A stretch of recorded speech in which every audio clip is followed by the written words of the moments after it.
It's Asylum Week! Woohoo!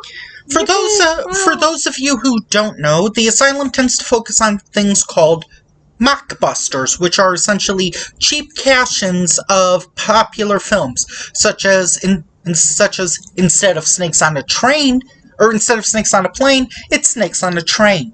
It's not Alien vs. Predator, it's Alien vs. Hunter. It's not DreamWorks Trolls, it's Troll Land.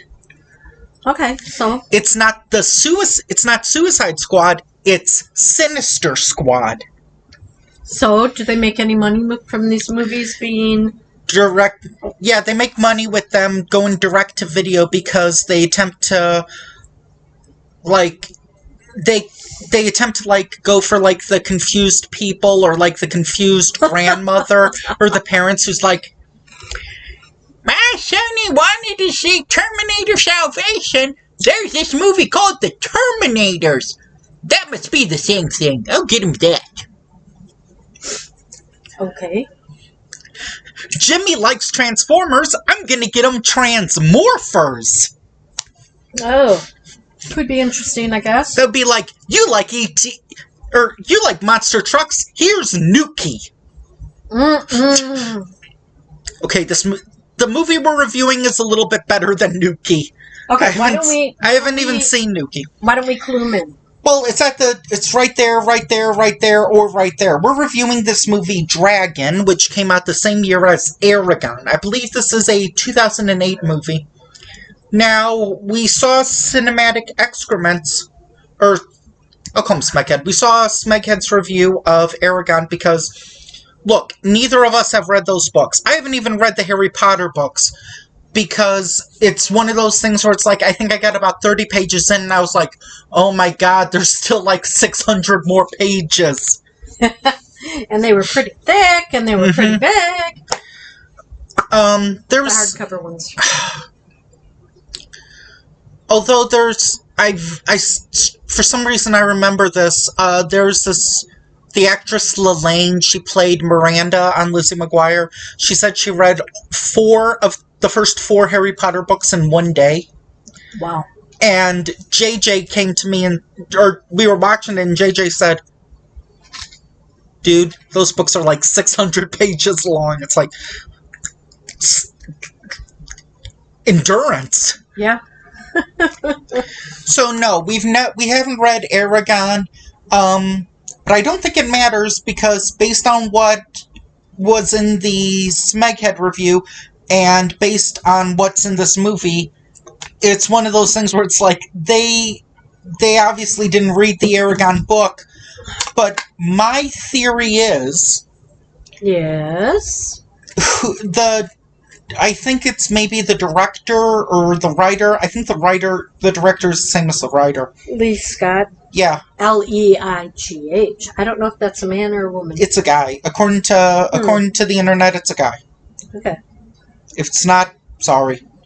But if I were to guess, this guy, or this person, he's not so much an Aragon fan as he's... I thought you were going to say arrogant. Okay. So anyway, this jerk fan... No, stop it. Isn't that the same thing? I don't know. He seems to be more of a fan of The Lord of the Rings and The Hobbit. And to be honest, this movie... It feels like this guy was a fan of the Hobbit books. Because this was made years before the films, and he was like, hey, Lee, we want you to make a epic quest movie featuring a dragon. Okay, why not? It's a cash-in on Aragon. Do I have to read Aragon? No, you don't. How much money are you going to give me? $20. $1,000, but that also includes the actors. Deal. So, my guess with this movie is that they went to the local Renaissance fair. Bristol, Wisconsin. Because this was filmed in Milwaukee. And they probably just walked around, they were like, hey, there's a cute girl. She kind of has a Kristen Dunst, Julia Stiles look to her. Yeah, she kind of sounds like she can do like a European English accent. Hey, you want to star in our movie? We'll give you $200 and we'll give you a coupon for Burger King. Okay. Do you have a boyfriend? Yeah, I do. Okay, he'll be the love interest. Do you have a friend? Yeah, I have a friend. Both of them work here. Okay. That guy will be the friend zone dude. Do you know of anybody else? Well, I've got a few friends, but they kind of sound like Australian, Californian surfer dudes. Why not? Oh, anyone else? Yeah. I have a cousin, but she needs to wear glasses all the time. Okay, we'll give her $20 for some bad contacts. She has like raven hair and she kind of looks like Kat Dennings. Perfect. Let's go. They'll only let us in these woods for about 6 weeks, so we have to spend about 2 weeks to make the movie. I don't even think it would take 2 weeks. And the one thing about these movies, when they make them on location outside, and it's like with everything, there's okay, yeah, soft and loud and perfect tone, and oh my god, we were turning up the volume, lowering the volume. Oh, that's what you were talking about. I thought you were talking about the other big problem with shooting outside during the daytime. Shooting outside. Well, they didn't. Oh, they ran into rain once. Nope, that's not what I'm talking about. Okay, what are you talking about? In here, I'll show you. Can we just start on what the movie is about? Here's one major the lighting and the dimness. Like, at the beginning, it kind of looks like this. Then, for about the next 70% of the movie, it looks like this. For no reason, it's not explained. The sun is shining. No, it goes from like daytime to like almost like 5 p.m. or something. Well, they were traveling a long distance in those woods. And then at the end, it's back to regular. Okay, why don't we get into what this movie is about? Have you seen Lord of the Rings? It's pretty much a cheap version of that. So minus the sound effects. The princess... Allura. Allura was her name? I believe so. I read it on Wikipedia. Oh, okay. She was trying to get through the woods. She needed to recruit or enlist, or whatever you want to call them, swordsmen that could go with her. Even though she was also a swords person. Right. And one of the people was Lord whatever. And then the other guy was... Blackcraft or Birchcraft? Blackthorn? No, it was Black something. Blackhorn? Blackthorn? Anyway. And then he had another, like, swordsman with him. He wasn't I'm trying to think of a pun with black. It's like a... Day and night, black and white. His name was Black Guy from Predator. Duh. No. Anyway, so she meets up with these two guys that were the only survivors from the king's army against the dragon.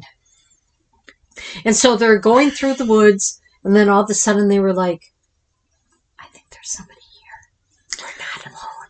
And the reason why I did that joke at the beginning was because the first 3 people that we encounter, you know, the main girl princess, and the 2 guys. Yeah, the Lord Blackthorn, whatever, we'll call him Blackthorn. And the other Blackjack, that's his name, Blackjack. No, because there was a movie Blackjack, and he was a Native American, so let's not do that. Okay, his name is Black Hawk Down. So no, just Blackthorn. Okay, we'll just leave it as Blackthorn. Okay. Why not? No, his name is Blackbeard, obviously. Oh, so no. Anyway. Blackthorn. Okay.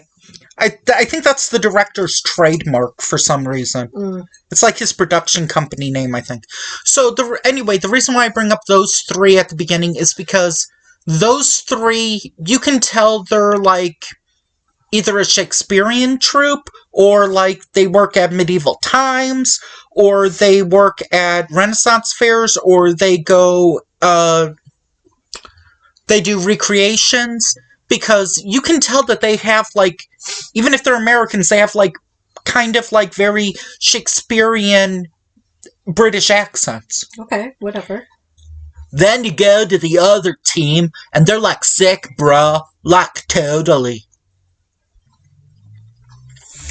You anyway, they you go from 3 people that have like very good European accents, not like too much. It's like, my quest offers me no such luxury. And then you've got people talking like this. They weren't exactly like that. You make them sound like they're from Tennessee or Kentucky or something. No, Georgia. I'm implying they're from, like... surfer dudes. They're, like, from Boston, or they're from, like, Los Angeles. Them Australian. That's, like, a long way from Boston. Well, I was kind of expecting them to say... Or I was expecting the main guy with, like, the long black hair to be like... Hey, dude.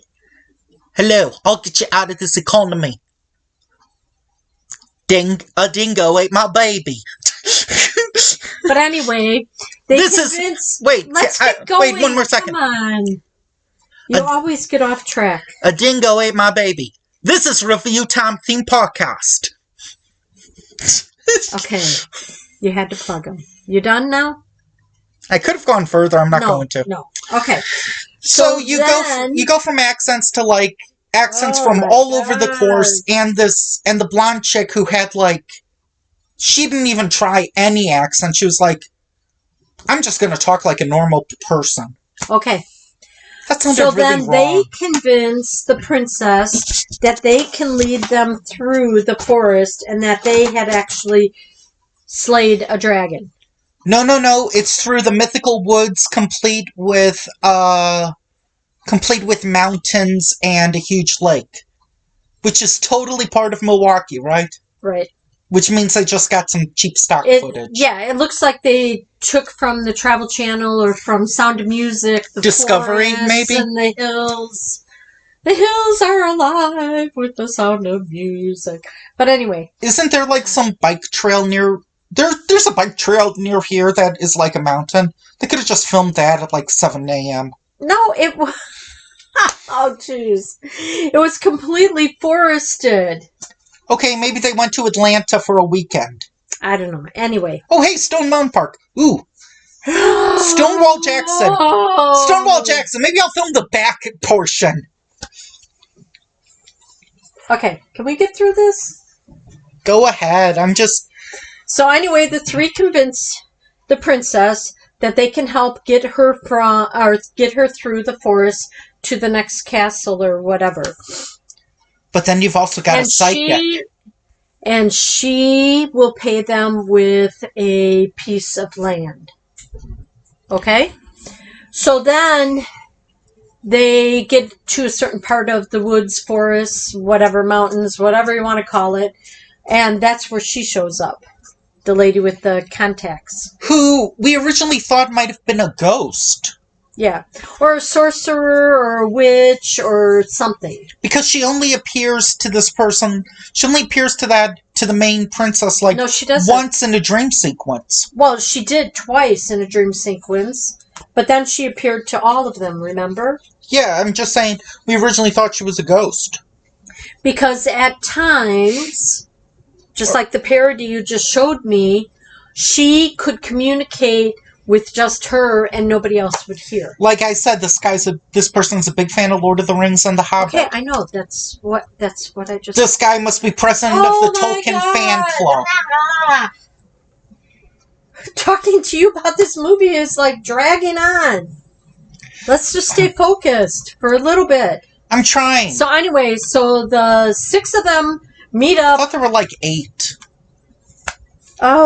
They meet up with the princess and the 2 guys. Okay. So then there's 6. There's 2 girls and 4 guys, 4 swordsmen. No, there's... And then, yes... There's like 3 women. Oh my God, I'm getting to that. And then there was a fourth one. There were like 3 blonde girls at the end. Would you listen and I will get there? Okay. Okay, so then the 6 of them are going through the woods, forest, whatever, and they see somebody sitting there with a bow and arrow. And she was trying to make a new arrow by whittling the edge.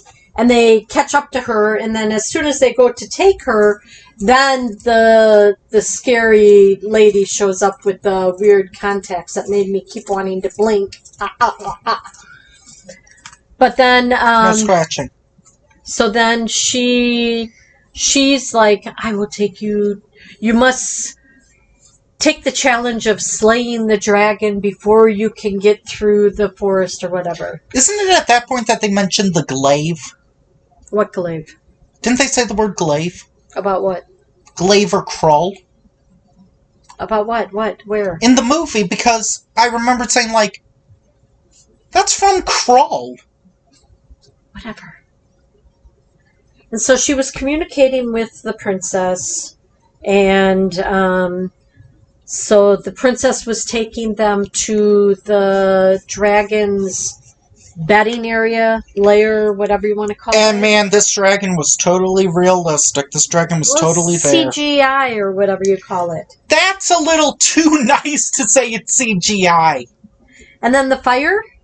Okay, that might have been someone off screen with the fire was like not just out of his mouth, it was like out of his whole head and mouth.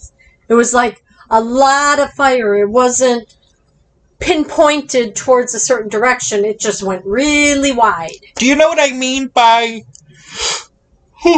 somebody just taking a blowtorch or something? Yeah. Well, what I mean by you totally believe that it's there in that is that they're very obviously in front of not a green screen. It looks like they're in front of a big television screen. And they're showing, like, just some stock... Like King Kong, like, type stock. Yeah, like video footage of a dragon. Like, they just... And he's like, ah! Yeah. Dragon that can fly. Yeah. It's, like, very obvious footage. Although, to make you Aragon fans happy, the dragon doesn't seem to have feathers, so that's something, I guess. Yeah. Because that sure made one critic very upset. Smeghead. Yeah. So then the witch or sorcerer or whatever you want to call her starts talking to the lady, and she says that when they meet up with the dragon, they slay the dragon, some will die and some will be a hero or something. Yeah, like a few of you will die. Yeah. And they're like, who's going to die? Tell me, am I going to die? Am I going to die? I think one of them said, I'll die, I don't care. Well, then I guess his check bounced. The lady with the weird eyes told the princess that the one guy that she kind of liked, do not let him go first. Let him follow the other lordship or whatever his name was, Lord Blackthorn. How far do you want to go into this movie? Or do you want to just do a full spoil? How many people are going to watch it? It's been out for about 14 years, I guess. And it's still like, what, a rating of 10 on Rotten Tomatoes? Or a 3 out of 5? No, that's the rating of our next movie. Oh, wow. We're moving up. Ooh.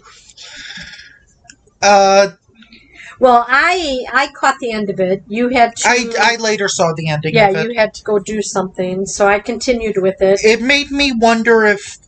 I was surprised. It made me wonder... It made me think back to, like, the Aragon review where I was like, wait, is that... Did they take that from the book? I don't know. Can't tell you. I'm not a huge fan of, like, the... I don't know what you would... The Middle-earth books, I guess. Because... I don't know what you mean by that. Like Lord of the Rings, The Hobbit, stuff like that. Whatever. I'm not a big fan of this genre. I picked it because it was one of the earlier Asylum Mockbusters, and it was like, And you could get it on Tubi. well, I think the thing was I wanted to review. I think I wanted to review like some other movie, and it said like there's guts and carnage, and I was like, I don't think Kay would want to see that. No, I don't want people pulling out guts, even if it's gum, string, silly putty, whatever, and then looking at it. No, I'm not into those. Well, I show you one review, and you think every film is like that. But anyway, Oh, yucky. But anyway, maybe... So do you want to spoil it or what? No, if Why you're not? a fan, I'm trying to end it. Okay, it has If the you're real twist ending. Well, towards the ending. I would say maybe if you're a fan of like Lord of the Rings, The Hobbit, Aragon, And you need something to keep the kids busy. Percy Jackson. Keep the kids busy for 90 minutes. Insert any YA novel or book that tried to cash in on Harry Potter. I don't know, maybe you might... This isn't even close to Harry Potter. Aragon tried to be like Harry Potter. Got it. See, I didn't see Aragon. I didn't read the books. I showed you his review. You showed me the review, but he was like... The review, the movie itself was so quiet, and he was like speaking, and then you could tell he didn't like it because he liked the book and whatever. It's anyway. Finish up. We have an hour and a half to kill. Go ahead. This movie doesn't have a lot of gore, so it says it's TV-14. I think I would only say that's because of maybe mild action with dragons and like one F word. Oh, I think there were a couple. I thought there was only one. No, when the gang got all back together. Well, it could probably pass as a PG-13 movie. Yeah. It's not too graphic. It's not too crass. There's no nudity. Except for the princess was always wearing the shirt like off of her one shoulder. I thought that was only like once or twice. Oh. Seemed like every time they paused. There is a changing scene. Oh, well. So... If you want, watch it. If you don't, don't. So is this better than Trollland, Izzy's Way Home, and Sinister Squad that you've seen of the Asylum? Yeah. This one I could actually sit through and not just laugh. Well... Or get scared. Join us next time when we take a look at a mockbuster of a movie both of us have seen, and I own the Blu-ray of. Oh. Okay. It's probably nothing like it, but it's also not based on the book, so it'll be really interesting. Anyway, bye. Asylum Week has just began. Ah!